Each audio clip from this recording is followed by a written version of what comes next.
And we're rolling. Got it. Yeah, the lady told me. Okay.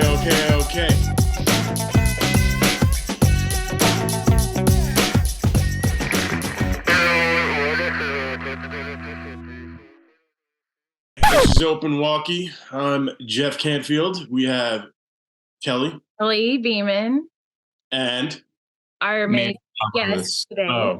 Sorry, I cut you off. My name is Manny Ramos. What is your name? Manny Ramos for the courts. For the courts. That's your government name, huh? Manuel is my government name. No one ever calls you that, though. Nobody calls me that. Yeah. Okay. All right. Well, tell us about your life right now. Go. My life right now, like a speed round. No, you can do it at your own pace, but let's get some details. Where are you from? Life right now is fine. Yeah. It's been slow for I think a lot of us production wise. So slow. A lot of time to kill these days. Working on personal stuff. I do comedy, so I've been working on booking shows, writing. That's it. Hanging out with my dog. That's good. That's it, man. That's important. So that's right now. But I know you from television. You do? Yeah. Yeah, we've worked on a lot of things together. We have. Yeah. I've known you I don't remember where I met you, though. It was a lot of years ago. What was it on? Was it Jersey Shore? I can't remember. No, I met you way before Jersey Shore. Right. It was probably like on Housewives, like super early on. Okay. Maybe you were day playing. Yeah. Okay. What were you doing? What were you doing there? Me? Go through. Let's go back in time, man. Let's go back in time. All right. So my production life started my biggest jobs are like Housewives in New York. That's what really like gave me the big like, okay, this is my career now. And I was just like a utility PA.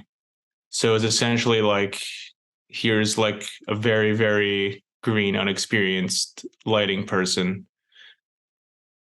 And then I just kind of like rode that till I learned as much as I could and did other stuff. I was lucky enough to have a good like mentor. I don't know if you guys know Matt Alkin. He was nice enough to kind of take me under his wing and just teach me a bunch of lighting, bunch of camera, and just kind of took me along and essentially started my lighting path. So I'm a gaffer, by the way, to anyone who doesn't know. Nice. What is a gaffer to people that don't even know that? I don't know. I feel like people who are watching this probably know what a gaffer is, but well, maybe we have some newbies too that don't know. Maybe some newbies, maybe some school folk. Yeah. The head that are trying to learn, I am the head of the lighting department, or sometimes just the only person doing lighting. And essentially the DP wants to look, if you're DP in something, Jeff. And I just essentially execute that with lighting tools. Sometimes I'll help out the DP with looks. Mm-hmm. It depends on the shoot, because like a giant shoot, like a giant union movie shoot isn't going to be, I'll have like a huge crew and you have grips and electrics and all that stuff. But like the stuff I do is just very much commercials in reality. So it's much smaller crews, which is kind of nice. Just less stress. But you've come a long way because you have your own truck now. I do. Your own package. I can call you up and be like, I need an interview set up. Then we're going to go shoot scenes. And you kind of have all the pieces. That's a good little hustle.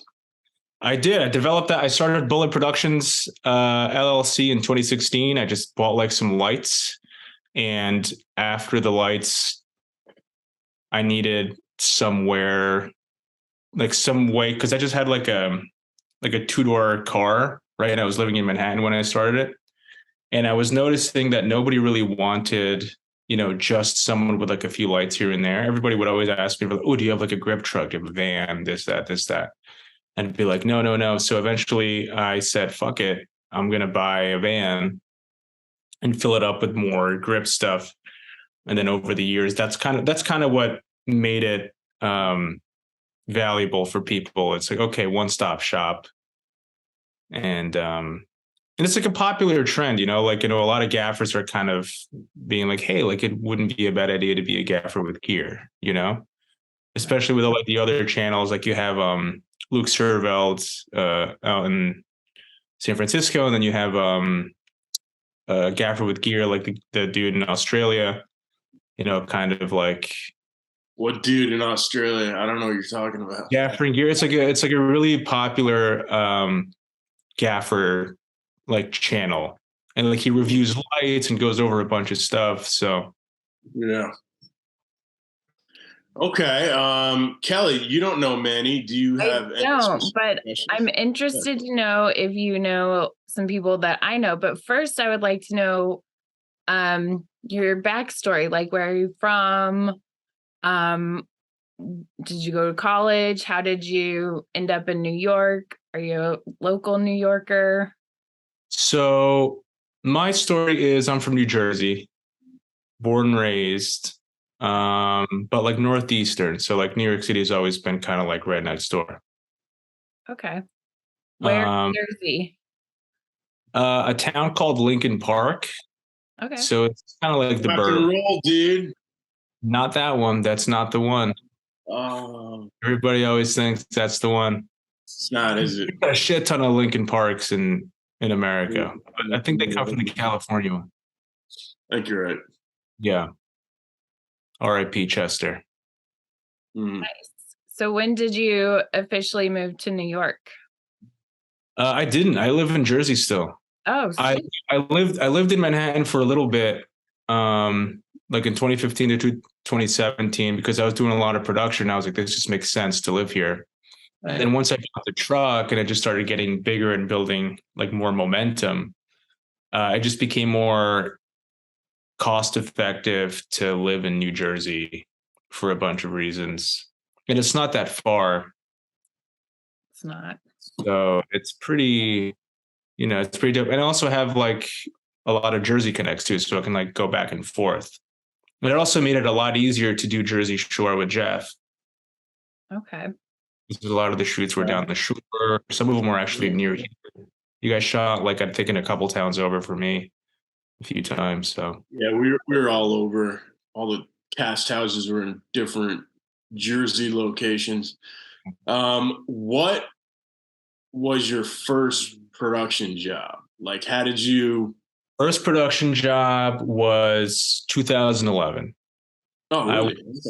I was a waiter at Applebee's. So I was waiting tables for a few years. I had no idea where I was going to go in life whatsoever. A very good buddy of mine, best friend for life, John Rinkerman. I don't know if you've met him before. I know, but he's in my neighborhood. Yeah. Yeah, he's a production manager. Yeah, right in Astoria. Super good guy. He was PAing at the time, and he's like, "Hey, do you want a PA?" And I was like, "I didn't go to college, and I didn't finish college, so I was like, I don't know, I have no idea what this is about." And he's like, "Just it's simple. If you have a license, can you drive a van? Can you get take coffee orders?" I was like, "I'm a waiter. Yeah, I can take orders." Like, it's like, "All right, cool. Like, that's it. So just come on set." And I fucking hated my job. I just hated it. I couldn't do it anymore. And he was like, "All right, come through." And I did it for 2 weeks. And I saw like all the cameras, like all like these like giant cameras that I didn't understand it all at the time. I saw like all the crews, everybody had like a walkie and like, an earpiece. Mm-hmm. And there was like, all these like talent. To me, I was like, oh, like the talent was just like some reality dude. And but like a reality dude that nobody knew, just like some random, like, first season. But to me, I was like, holy shit, that's maybe some sort of like star. it was just like, it was really captivating. And I was like, this is awesome. I kind of want to do this. There's got to be a way for me to get my foot in the door. Kelly. And then you started on Housewives. And well, there was a gap there. So I started on Housewives in 2013. In the interim, I had no network or way of like, knowing anybody because I didn't go to film school. I just knew like my one buddy. And I tried to like, get jobs and like unsuccessfully throughout that year. So in the interim, I still waited tables and had very odd jobs. I was like a car salesman for a little bit, like 3 months. And I was like, okay, this sucks. Like I gotta try.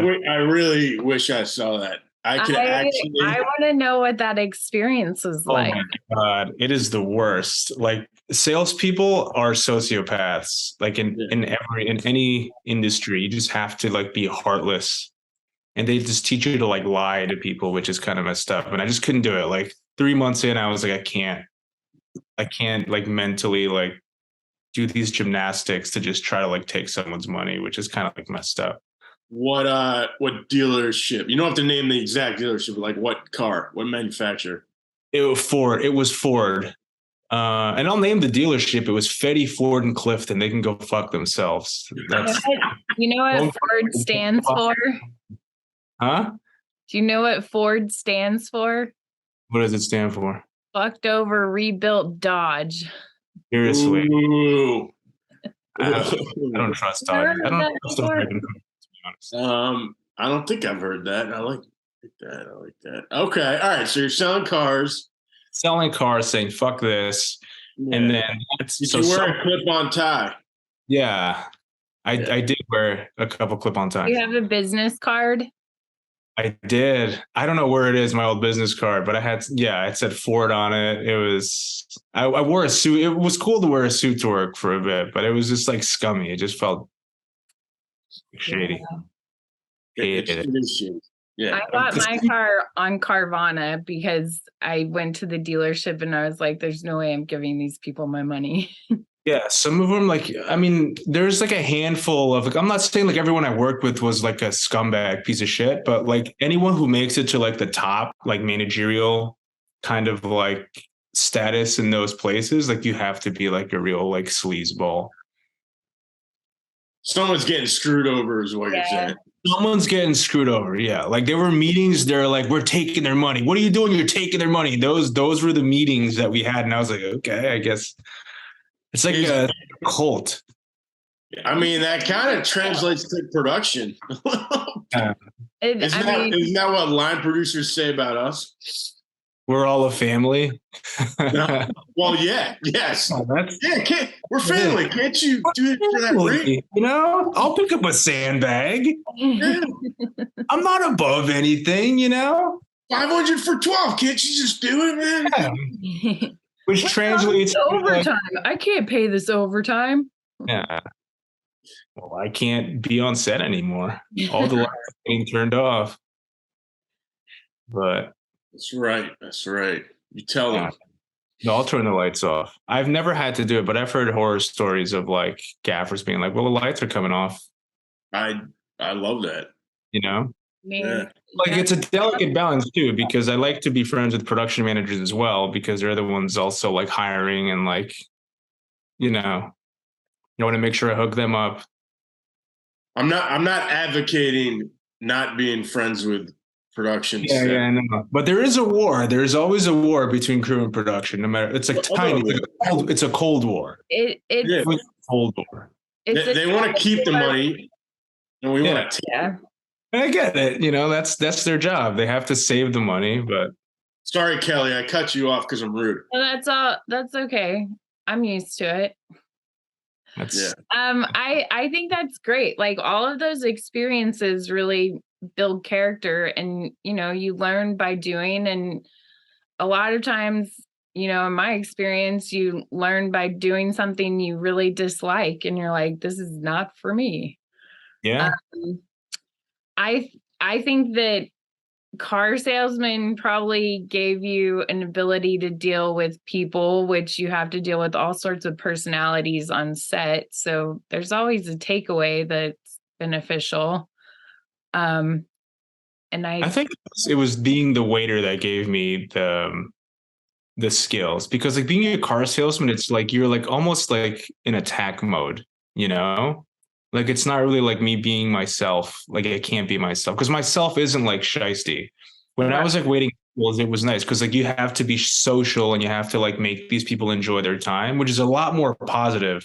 Like being a server was like one of the best like few years of my life. I made so many good friends, so many good connections, and it's like you're part of a team essentially, like front of house, back of house. So I think that was actually like a really good tool for any industry, to be honest. I think it's one of like the best jobs you can have. You ever see that movie Waiting? Yeah, yeah. Did you do anything like that? Super accurate, that movie. But no, I've never done anything like that. Oh, I mean, it's definitely, I mean, not in the restaurants I worked at anyway. I mean, that was kind of an Applebee's type of place. It was 100% like in Fridays, Applebee's, like 90s, 2000. It's called Shenanigans or something. Something like that. Something like that. I think it was Shenanigans, yeah. Okay. All right. So you mentioned that in your free time, slower times, you are now doing comedy. You wanna tell us about that? Yeah. So back when I was living in New York, it was always my dream to be like a stand-up comic. So I always kind of like write little things here and there, but I never had the balls to do it. But then I was living in the Lower East Side, and there was a bar there called Old Man Hustle. And they have like, it's also kind of like a stand-up comedy bar, like kind of like a half and half. So they have a stage there all the time. They always have comedy open mics and shows on weekends. And I knew the bartender there because it was so close to my apartment. And he was like, do like 5 minutes and like everybody gets free drinks. Everybody gets free drinks. I go up on stage. We're all smoking weed. I do like 5 minutes of nonsense. And he was like, oh, that was hilarious, whatever. Go back again. So I go back, I do an open mic, and it was fun. And it turns out as I did more open mics, I'm supposed to like have like a set written down. Like it's supposed to be like, it turns out it's an art and it's really hard to do. So I was like, okay, I hate like bombing is like something super painful. If you ever just like standing in front of like a bunch of strangers saying something you think is funny and just like silence like comes back at you, everybody's just like, that's like a nightmare. So I didn't do that for years. I just wrote and wrote and wrote and wrote and wrote and wrote and wrote and wrote. And I was going to try to take it seriously again in 2020, but obviously, 2020 didn't really pan out for anybody. Oh, dude, you remember that time we both almost died? Oh. Yeah. Yeah.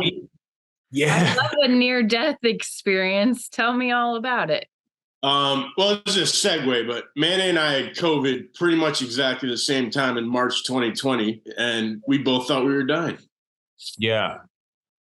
That's exactly the time we got COVID, yeah. And the same, like we both had like post-viral syndrome, so we were both stuck in bed for like 2 months. Yeah. And we were just like, yeah. It was horrible. Yep. Look at us now. Yeah, we're thriving now. Killing it. Just killing the game. Just back in the game. Back in the game. All right, back to your comedy. Back to my comedy. Yeah, but about a year, last January, I took a class at Comedy Cellar and I fell in love with it. I realized the way I'm supposed to do it. And now I'm just like having a lot of fun with it. So that's awesome. So do you have like a regular gig or do you do open mics at a certain place or?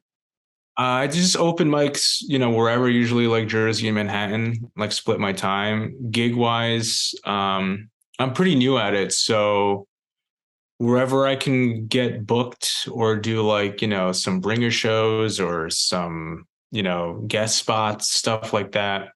Like I was in Key West a couple times this month, and that's like one of my favorite vacation spots. And I know the the owner of Comedy Key West. And so both times I went down there, he gave me a couple spots, which was nice. But up here, I do Stand Up New York, Broadway Comedy Club, Okay. St. Mark's Comedy, like kind of like all over. Wherever yeah. That's cool. I love stand-up comedians. They're very layered people. Lots of like layers to the self there. It's like a nice way of saying we have a lot of problems. Yeah, I'll just say you're all mental, but yeah. We are. We're like, it's like therapy. Doing stand-up free therapy, 100%. Well, it's an art form too. And you always it is an art. Yeah. So it's a lot of writing. Emotions a lot of the times. Yeah, most definitely. And it's, you know, you have to deliver some things like a certain way for it to work too. So it's like facial, it's like voice, it's writing, it's delivery. It's like a lot goes into it. And it's funny because like I'm really not like, if you were to first, like when you're meeting me for the first time now, if you see me on set, I don't say shit to people almost ever, unless it's like work related. I'm like very stoic. Like when I tell people, yeah, I do stand up comedy, they're like, oh shit, really? Like say something funny. And I'm just like, that's not how it works. Just like come to my show and like, you'll figure it out. That's why I keep telling you you're not funny, because I haven't made it to one of your shows yet. And I'm like, I'm way more funny than you on set. But yeah, you are. You're kind of stoic. Your comedy routine has a 2-drink minimum, Canfield. Wait, say that again? Your comedy has a 2-drink minimum. You need 2 drinks. Yeah, but so does his probably. He's doing those open mics. You got to buy drinks. Yeah. I think she was very, very subtly insulting you. Oh, I know she was, but I just hopped over that and went back to you. So. I just skipped over that. Just put the A down, and I know Kelly. I know what she's saying. I'm a little passive aggressive on the insults. No, it's fine. We like that. I like to tease. That's fine.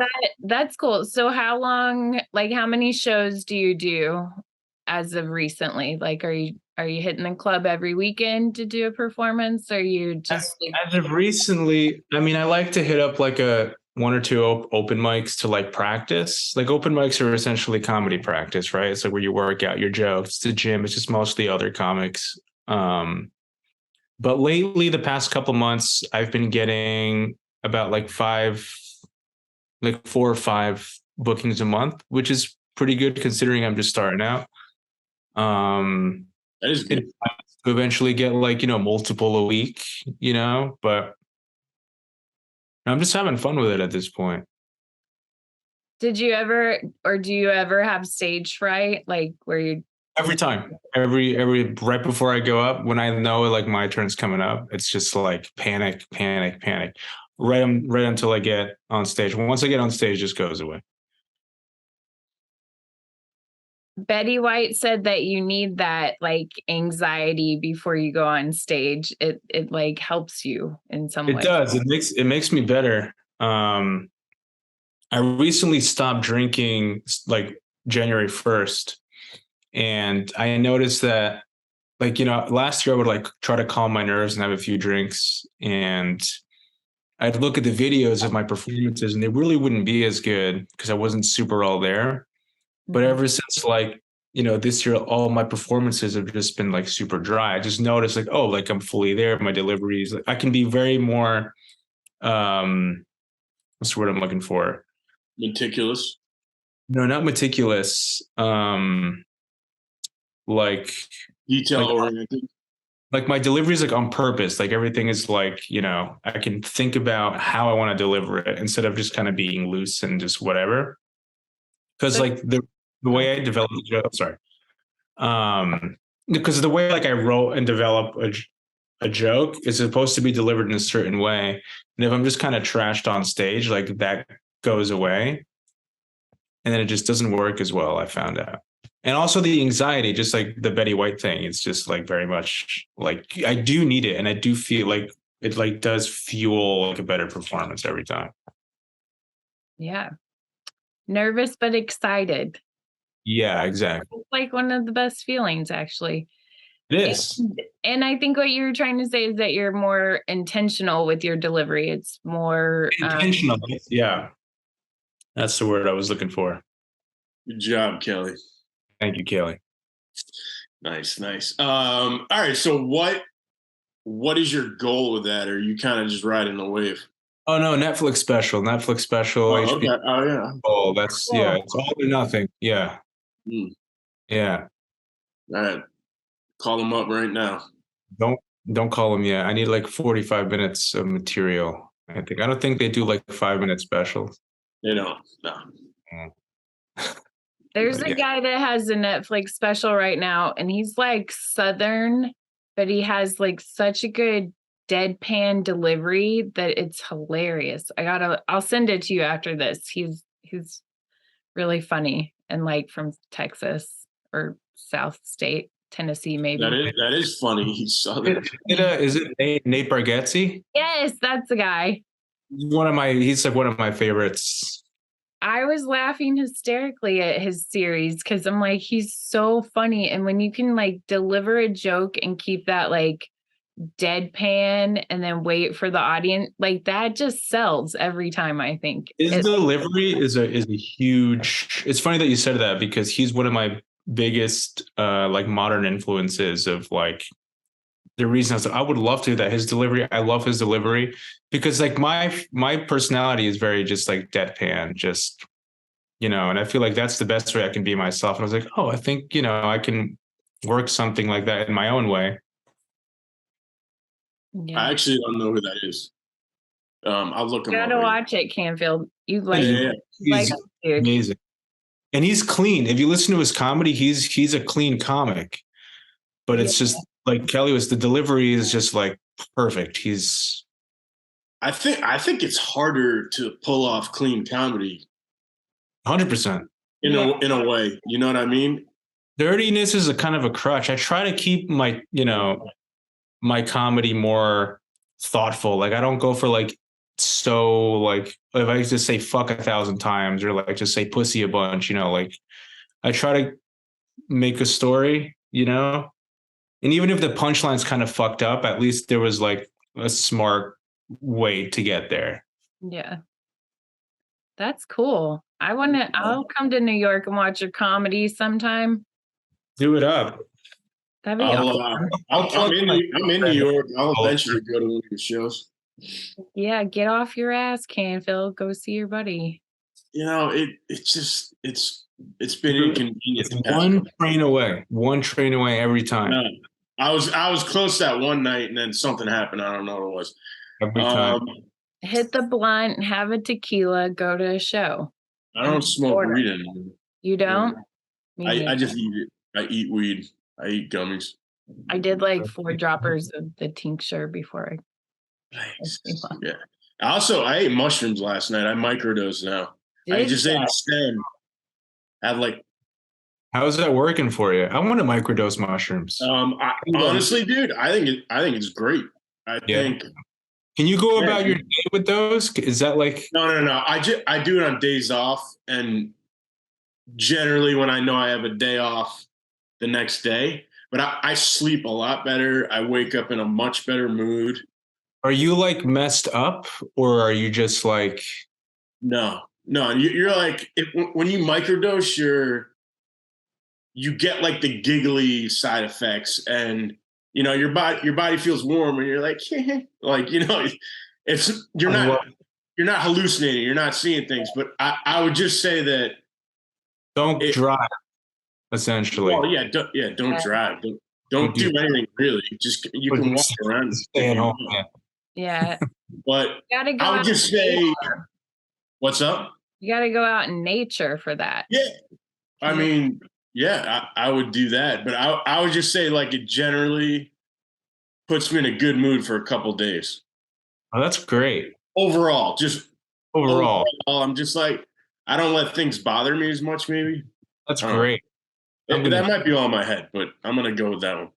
I think microdosing also sort of, in my experience, it brings, like, it makes colors pop more. Like the sky is bluer, the clouds are more interesting. It's like a LUT. Like you see things Yeah, it is a lot. Yeah. like with a beauty filter on. You're Yeah. like, the earth is more beautiful now. I like that. But you want to know something fun, sciencey about this is real quick. About mushrooms is that if you take a cross section of it and a cross section of the brain and put it under a microscope, it's like the exact same cell. Like, so mushrooms rebuild the neuroplasticity in your brain. That's where it's like reattaching synapses. I love that. Thank you, Doctor. My buddy gave science lesson for today. I hope that's true. I loved every part of that. I don't think Kelly lies ever, and that's just seeing for the first time today. You feel her honesty. You just feel it. Honesty, yeah. Yeah. Okay. I'm brutally honest. Yeah. Cool. So what is like one of your most favorite shows or experiences you've had working in the TV world? I'm not gonna lie, I just got off a shoot, which is a commercial. And I'm not gonna lie, it was probably it was the most well-oiled commercial I've ever done. Like the whole crew was so happy.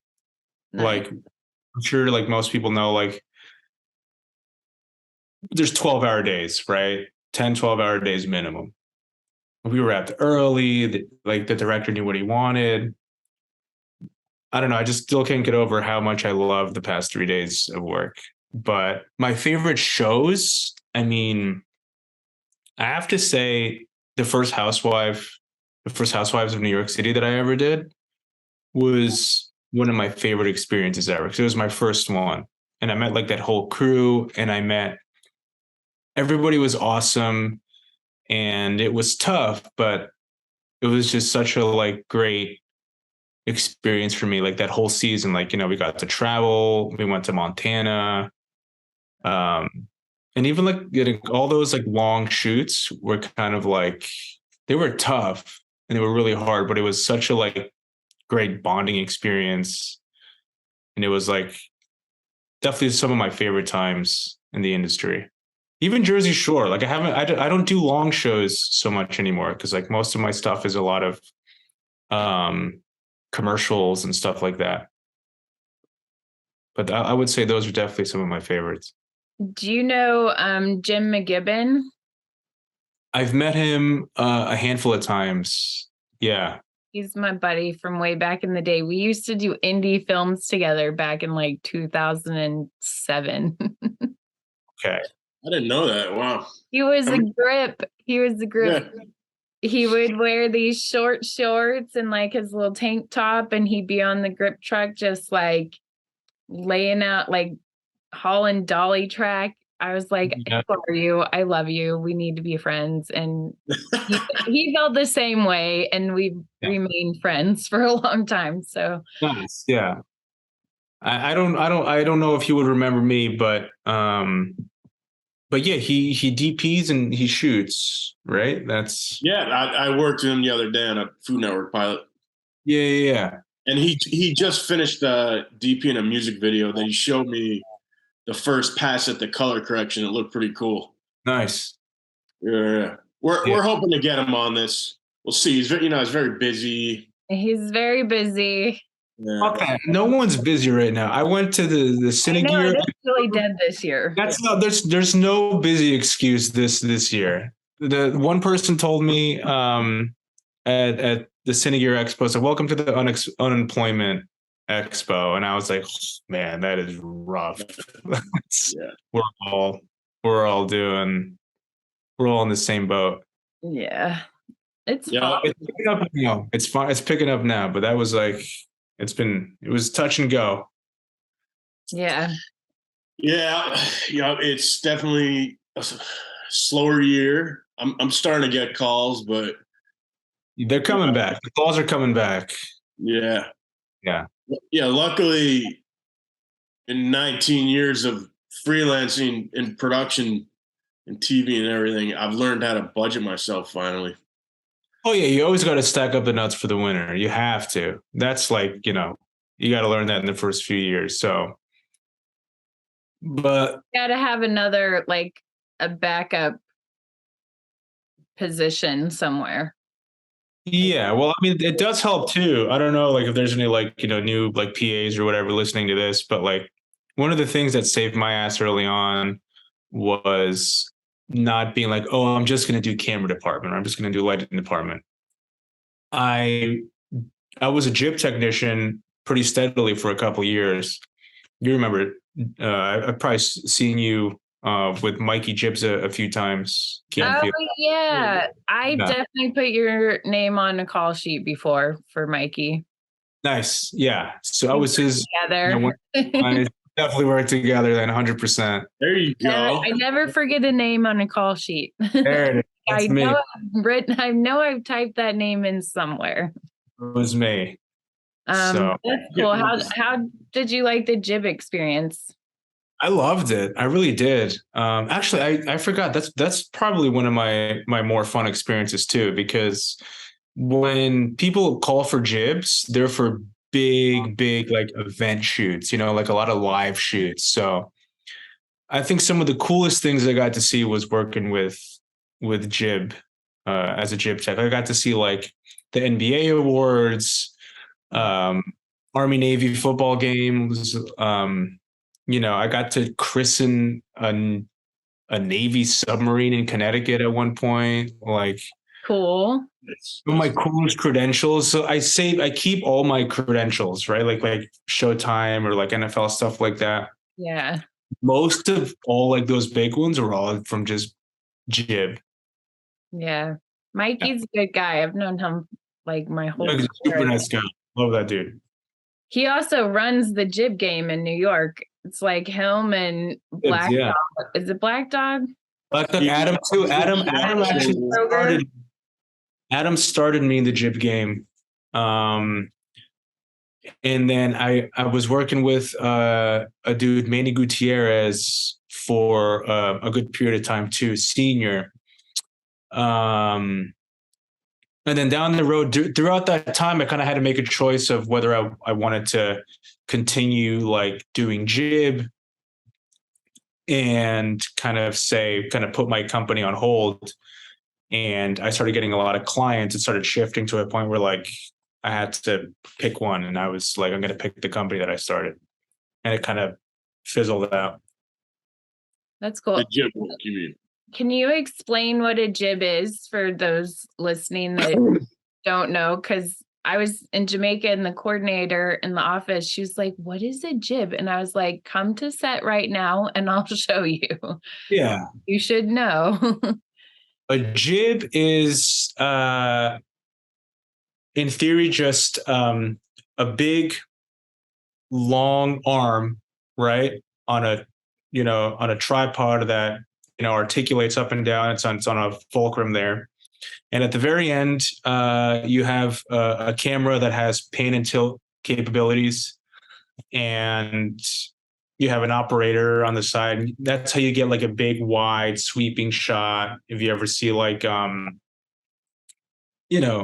any sports event or any like the Oscars, any award show, the Times Square ball drop. That was actually a cool place that Mikey Jibs took me to. Was I never thought I'd work that job, and just being a jib tech, I got to see that, which is fun. Wow. But yeah, it's just a big long arm. I mean, they can get up to like 40 some feet. And would you say it's sort of like a crane? Yeah, essentially, it's just a big long crane with a robot camera on the top of it. It makes really pretty shots, especially Very pretty. You can go like super wide and then zoom in really like quickly. Yeah, get like a operators. I would remember, I would practice while I was on the jib. I would do little sweeping shots here and there, and it is an art. It is an art and a skill that it needs to be perfected. So every jib op that's worth their merit, like it is hard. It's not easy whatsoever to get like a good a good jib wide, and especially like if the guy's also like focusing and like widening out, like Yeah. it really is something else. Very, very impressive to watch. It's like very technical, but also sort of manual labor because you have to weight the thing and like. Oh yeah, well that's what a technician does. The tech, builds. So essentially, when I would be on set, I would build the jib, right? Utility would hand me a camera, I'd put it on there, balance it, put the motors on it, just kind of set it, and then of course, like the jib op would help, because it's usually the jib op stuff. So if you're like a gear owner, you always want to like be like, well, let me, how are you doing this? How are you doing that? This and that. Because I'm the same way with my truck. But yeah, I mean, their real talent comes in like because they have to have an eye for it too. They have to like have a creative vision and way of thinking to get a good shot. Also, Yeah. It is way harder than it looks because when I work with Mikey Jib, sometimes I'll just and he has a few different jibs, technocrins, what have you. And yeah, last show I did with him, or long run I did with him, it was a Netflix show. Doesn't matter what it was, but I was like, yo, let me just hop on that quick. And it was kind of, we were on a stage, but it was kind of the shot he was set up currently in. It was a tight frame space, and there were things everywhere, yeah, little obstacles, and I jumped on it for a second, just like, I'll swing it up, and then I'll zoom in, and then I was like, oh shit, yeah. like Yeah, it's no. so feathered. I was like, yo, come back here. I don't even want to touch this because you're No. in like a very tight area, and I already feel like I'm gonna wax on, and it's kind of, when I see him operating, I kind of picture him as a kid playing video games, but it's just way far beyond that. You're in a zone. You That have to be in the is zone completely. yeah. Completely. And he makes it look easy. Like, He does. He does make if it. he gets distracted and the director calls for something, he's just like there. That's how you can tell they're good. If somebody makes Yeah. it look easy, that means that's the person to call. It's I don't think I've ever met like a shitty jib op.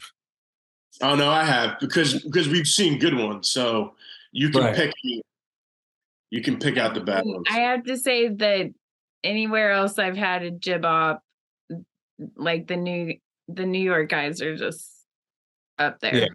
Like they do everything. They make it look easy, and like you got to build that thing and then take it down if it's only a 1-day shoot, or sometimes like in Apprentice he would just build it and then leave it in the boardroom for each episode. So Yeah.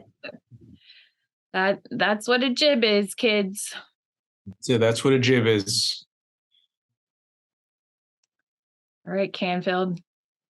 Yeah. All right. Well, we got a couple more minutes. So, speaking of kids, what advice would you give to possibly a production assistant or someone maybe wanting to get into lighting or wanting to get into jib teching, or just give maybe younger you some advice? What have you learned that can help people?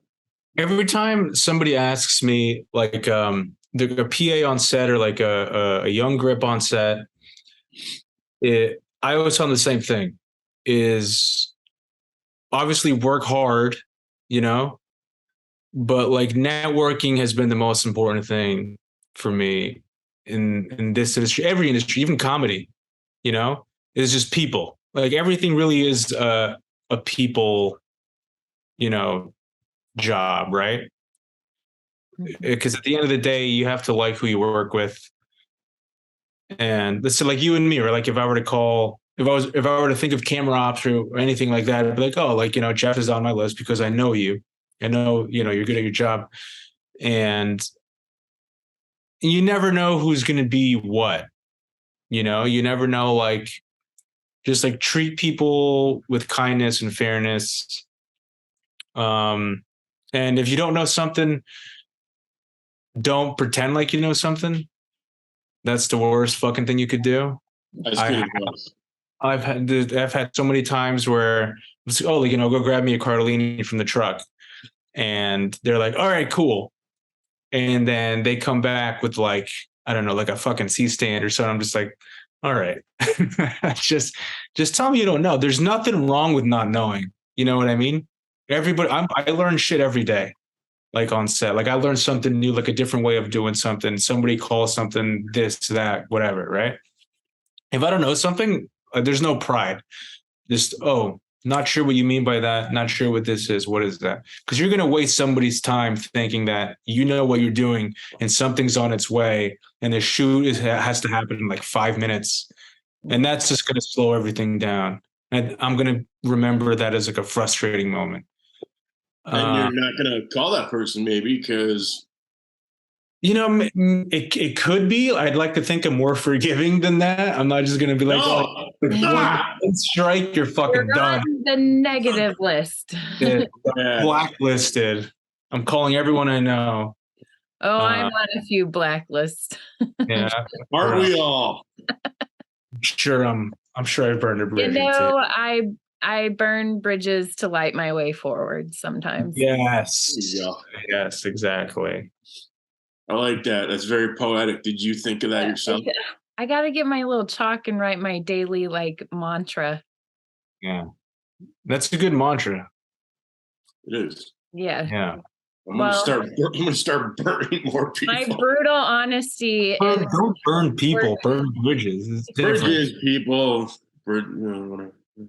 Sometimes you just gotta walk away. Yeah, 100%. And it also a lot of the favors that I've done like very early on in my career, like all the like, oh, exposure this, like do this for, yada, yada, yada. I've very, very rarely, almost never seen those people again. And it's always the people that tend to be fair and competent that stay not only in the industry, but call me back. Yeah. Mm-hmm. So there seems to be like professional people, like recognize professional people, and so on and so forth. So it seems to be like real recognize real. Yeah, dog. I get you. What do you tell your younger self? Like if you could go back in time, what advice would you give to the younger Manny? Buy the Skypanel S60 instead of the S30. You would have made a ton more money a lot sooner. You should have bought Asteras when they fucking came out. You shouldn't have waited so long. But I don't know. I mean, I think everything went pretty good. I mean, this career has been nothing. I mean, it's tough. It's a tough career, but I don't think I'd do anything else. I think we're all addicted to it. Yeah. It is. Right? It's something that there's a thrill in the excitement of like, can we pull this off? Yeah, it's always a new puzzle. It's always a new project. It's a new challenge. It's a new crew. It's you always meet new people. Do you ever experience like the night before you start a new show that you have like the first day of school, like can't really sleep well, and you're like looking at the call sheet, like who's gonna be there? Because I feel like I'm at the point where what's my fucking call time? I don't know. I always get excited when it's like gonna be day one. If it's, I don't know. I mean, I get excited when I know I'm going to be working with people I know. Like if I see a name I know on the call sheet or like someone I haven't seen in a while, that makes me excited. I think a lot of the times I'm lucky enough where I get to hire my own crew. So I know my department is going to be people I know and I work with and I trust most of all. But it's always nice to see a DP that I know, or a camera op that I know, or any production person, a PM or a coordinator that I've worked with before. That's cool. What are your plans for the future? Like, what's your hope for your career, comedy career? Future plans. I mean, the past couple years have been pretty good to me. So I think what I want to do is I'm supposed to be getting a new truck this year, so I'll have a little bit more expansion when it comes to my grip and electric package. What are you So getting? a Sprinter, like a Benz Sprinter. Okay. Because I just feel like I've outgrown my small one. I have a Nissan Envy, which is kind of like a very small Sprinter, like a higher, and I've organized it to the point where it's like, you can work out of it and it's great, but I want to, all these other guys have like the Sprinters and like the long ones and stuff like that. And I feel like it's a good time to just kind of like join the ranks of getting, into a 3-ton and maybe having like a couple of trucks out there and just seeing how it goes. So that's going to happen probably in a month or so. And I think career wise, I like, I've been doing DP stuff. I should be having like a nice proper reel. I think I've worked on enough things where I can put a reel out and be proud of it. And I think splitting, because I do love grip and electric. I love lighting, right? That's what I've mostly done. So I don't want to stop doing that. That's also like my company. That's what it has mostly. I do have a couple cameras. I have an FX9 and A7S and a red Komodo through a business partner of mine. But I think I like kind of where it's at expansion wise. I think maybe just having like, some more grip and electric, doing more DP work. And then also balancing that out with, having a career in comedy at nights. And I know a few stand-up comics that are in production too. Ponch, do you know the audio guy Ponch? Yeah. I know he does stand-up comedy. I know I'll shout him out. Alex Staub. I know he does stand-up comedy. He's been doing it for a long time. He's a great PM on Practical Jokers. And he's hilarious too. Is he? I've never seen him. Yeah. Check out his gram. It's really funny shit. All right, cool. But yeah, and I think there's a couple other ones. I've met a lot of PAs that are, they'll do stand up and they're trying to move up. I wish I started stand up sooner, to be honest. That's what I wish I did. A little bit younger. But if you guys are interested, I'll plug that. Yeah, plug it. Let me plug my shit. So for my comedy, if you want to, follow me on Instagram, my handle is laughter not guaranteed with underscore. So laughter underscore not underscore guaranteed. Truth in advertising.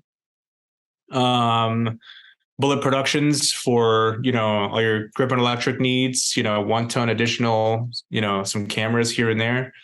And that's bulletproductions.com with a dash, like bullet-productions. I wish I had a better domain name, but I don't. We'll put a link up on the website. Cool. Oh, nice. Yeah. Email Kelly everything, and we'll get it up. We'll plug you the right way. I'll email. You said it weird, but okay. Yeah. No, we'll have a whole page that's just like guest, either links to their portfolio or, their hobby, like if they have some sort of hobby or another part of their career. So yeah, we really want everyone to have a place that, go to openwalkie.com and like, you'll see my guest profile on there and they can get a hold of you that way. Nice. Cross promotion. I love cross.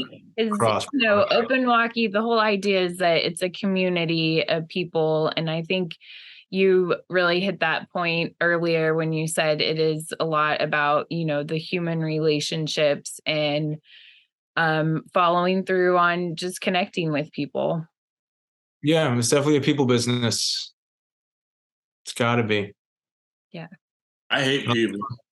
I mean, everyone. I've found my tribe. Yeah. All right, Manny. It's been pretty cool talking to you. Anything else you want to say before we cut this? Yeah, it's been nice talking to Kelly. Jeff, not so much. Well, you know what? what's your parting word of wisdom for us? Oh man. Was that on the list of things that I was supposed to have? No, I just threw that in there because improvisation keeps parting words of wisdom. Lift with your legs. That's good. I like that. Nice. I like that. Lift with your legs. All right, Kelly. You want to cut this? Yeah. Well, I'll stop recording and we can just have a little closeout beat. Got No, I was gonna put in the meeting. Hail Slay. Yeah. And that's a wrap on Manny. How do I stop recording?